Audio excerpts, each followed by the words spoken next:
Friends, welcome to my YouTube channel. तो आज की वीडियो में हम लोग टॉपिक डिस्कस करेंगे एपोप्टोसिस इन सी एलिगेंस। इससे पहले हमने पार्ट 1 में डिस्कस किया था एपोप्टोसिस क्या होता है, फीचर्स क्या होते हैं एपोप्टोसिस के, एपोप्टोसिस एंड नेक्रोसिस में क्या डिफरेंस होता है। पार्ट 2 में हमने बात करी थी caspases and BCL2 family of proteins के बारे में, और पार्ट 3 में हमने डिस्कस किया था intrinsic and extrinsic pathway of apoptosis. अगर आपने वो पार्ट नहीं देखे हैं तो आप मेरे यूट्यूब चैनल पर जाकर प्लेलिस्ट में चेक कर सकते हैं। तो चलिए आज का लेक्चर स्टार्ट करते हैं। First of all, what is C elegans. तो सी एलिगेंस, जैसा कि आप देख रहे हैं, एक free living transparent round warm होता है जिसकी लेंथ होती है 1 मिलीमीटर, और ये बहुत ही सिंपल ऑर्गेनिज्म है एंड ये सॉइल में पाया जाता है।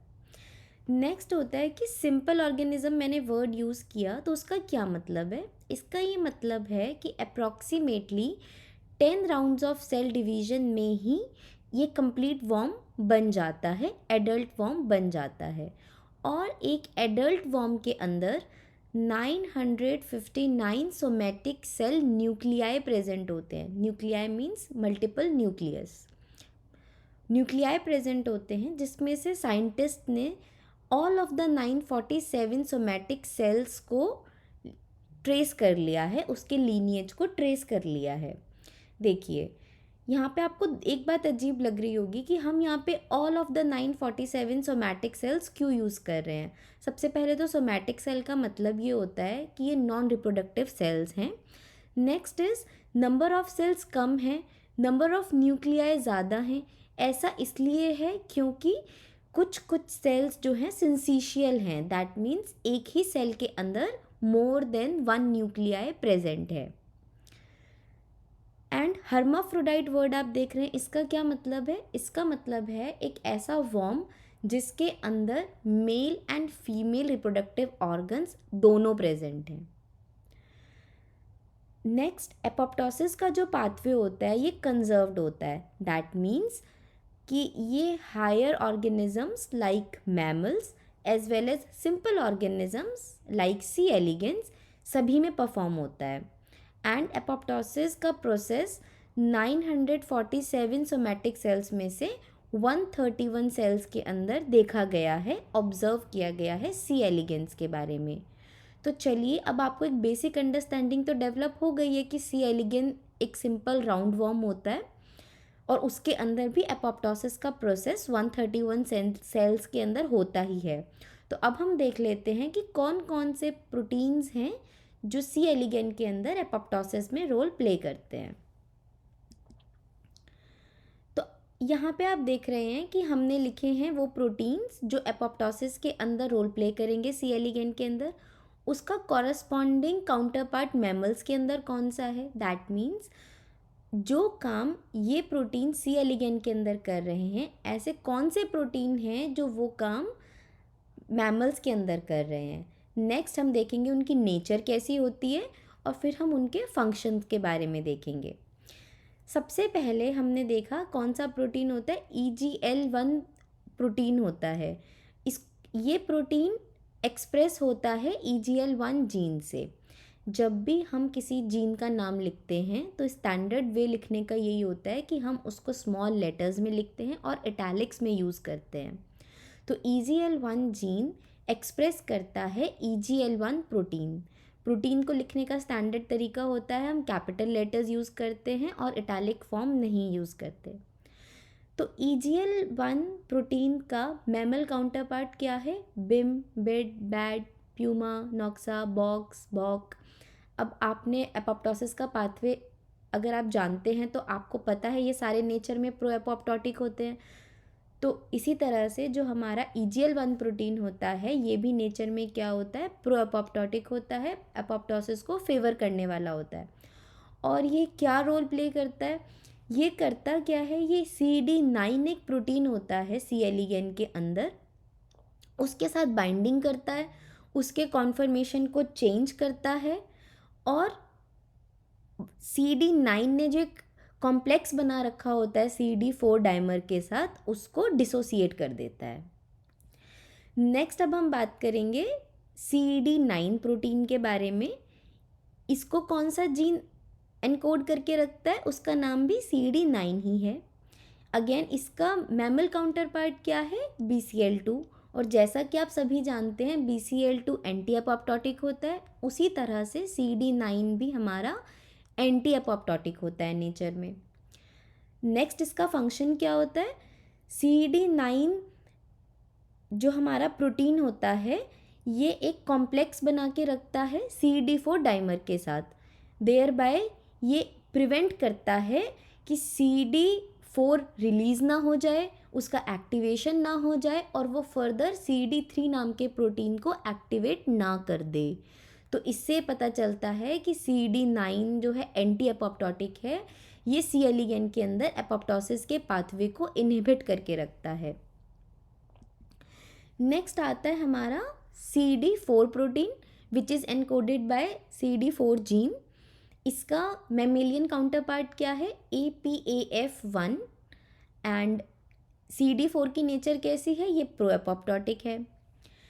CD4 का फंक्शन क्या होता है, CD4 नॉर्मल सेल के अंदर तो इनहिबिटेड रहता है क्योंकि ये CD9 के साथ बाइंड करके रखता है, लेकिन जब ये फ्री हो जाता है तो ये क्या करता है, ऑटो क्लीवेज करवाता है किसकी, CD3 प्रिकर्सर की, जिससे कि हमारा CD3 प्रोटीन जो है वो एक्टिव हो जाता है।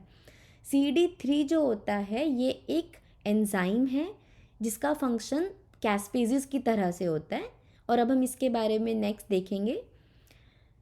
नेक्स्ट होता है हमारा CD3 protein which is encoded bye CD3 gene. And इसका मैमेलियन काउंटर पार्ट क्या होता है, कैस्पेज 9 होता है। एंड ये भी कैसा होता है नेचर में, प्रो एपोप्टोटिक होता है।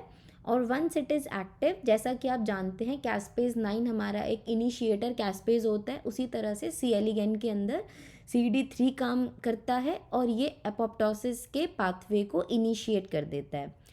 तो अगर हम इसको बहुत ही सिंपल उसमें देखना चाहें तो आप ये डायग्राम देख सकते हैं। देखिए EGL1 प्रोटीन होता है, ये नेचर में कैसा होता है, प्रो एपोप्टोटिक होता है।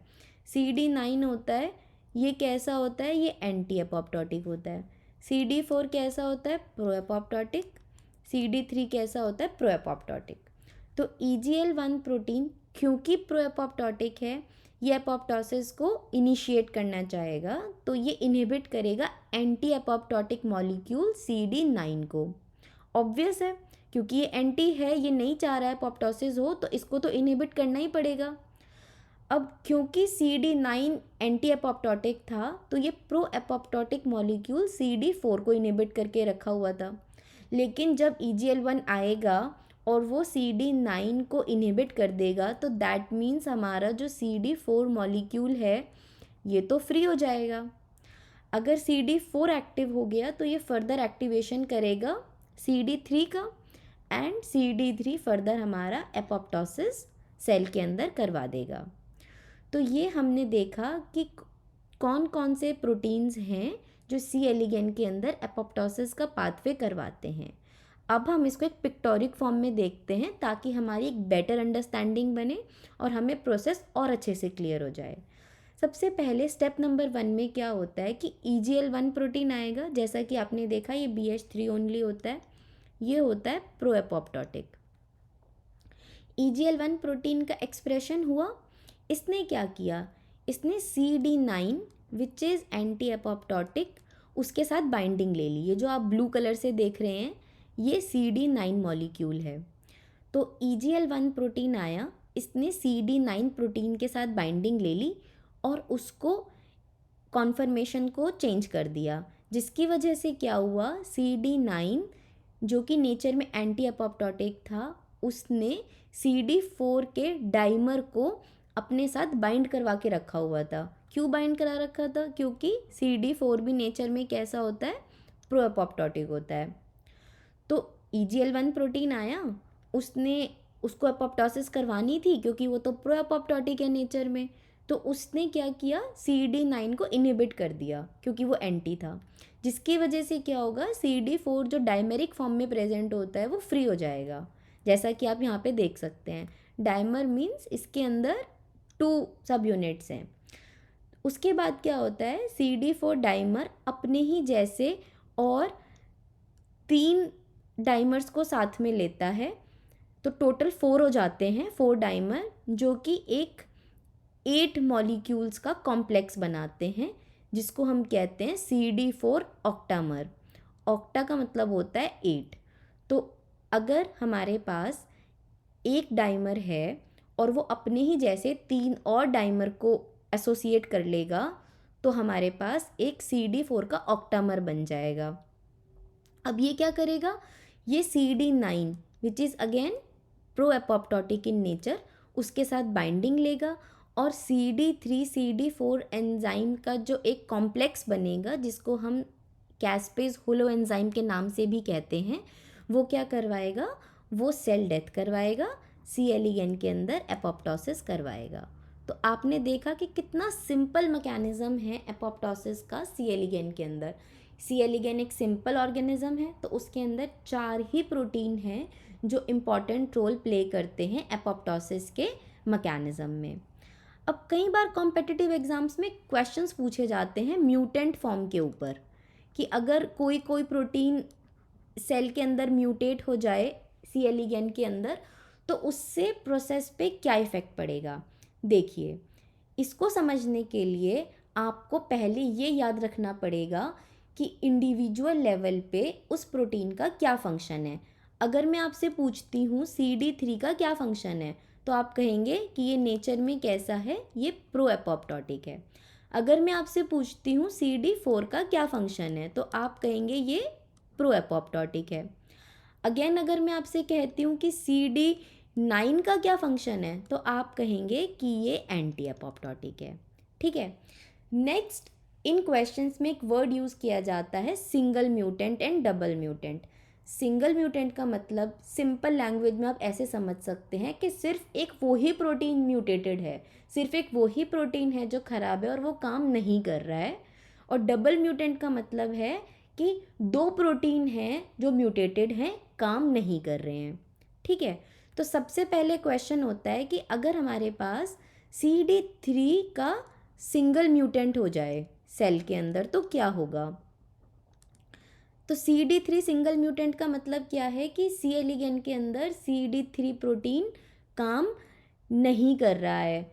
अब ये प्रो एपोप्टोटिक है, अगर यही काम नहीं कर रहा है तो क्या होगा, सेल डेथ नहीं होगी, एपोप्टोसिस नहीं होगी। ठीक है। नेक्स्ट क्वेश्चन पूछा जाता है कि CD4 प्रोटीन का सिंगल म्यूटेंट हो गया है, तो क्या होगा। अगेन आप जानते हैं CD4 प्रो एपोप्टोटिक है, अगर CD4 ही खराब हो गया है, CD4 ही म्यूटेट हो गया है, तो कैसे होगा एपोप्टोसिस। अगेन एपोप्टोसिस नहीं होगा। नेक्स्ट, CD9 का सिंगल म्यूटेंट हो गया है, दैट मीन्स CD9 ही काम नहीं कर रहा है। आप जानते हैं CD9 तो एंटी एपोप्टोटिक है, ये पाथवे को रोक के रखता है। अगर CD9 ही काम नहीं करेगा, दैट मीन्स सेल डेथ होती रहेगी, एपोप्टोसिस चलती ही रहेगी। तो सिंगल म्यूटेंट के केस में क्या होगा, एपोप्टोसिस परफॉर्म होगी अगर CD9 आपका म्यूटेटेड है। नेक्स्ट क्वेश्चन पूछा जाता है कि CD3 एंड CD9 का डबल म्यूटेंट हो गया है, दैट मीन्स ये दोनों ही प्रोटीन्स आपके एक्सप्रेस नहीं हो रहे हैं सी एलिगेन के अंदर, तब क्या होगा। देखिए बहुत ही सिंपल है, CD9 तो एंटी एपोप्टोटिक है, अगर ये नहीं होगा तो सेल के अंदर एपोप्टोसिस होगी, लेकिन एपोप्टोसिस करवाने के लिए तो CD3 चाहिए। अगर CD3 ही नहीं है, CD3 किसका एनालॉग होता है, कैस्पेज 9 की जैसे होता है। अगर सेल के अंदर कैस्पेज ही नहीं है तो एपोप्टोसिस कौन करवाएगा, कोई भी नहीं कराएगा। तो दैट मीन्स आपका सेल डेथ नहीं होगा। आई होप आपको ये लेक्चर समझ आया होगा और मैंने जितने भी इम्पॉर्टेंट कॉन्सेप्ट्स हैं एपोप्टोसिस के, उनको डिस्कस करने का अपनी ओर से ट्राई किया है। नेक्स्ट वीडियो में हम लोग नए टॉपिक के साथ मिलेंगे। तब तक के लिए take care of yourself, stay motivated, bye bye.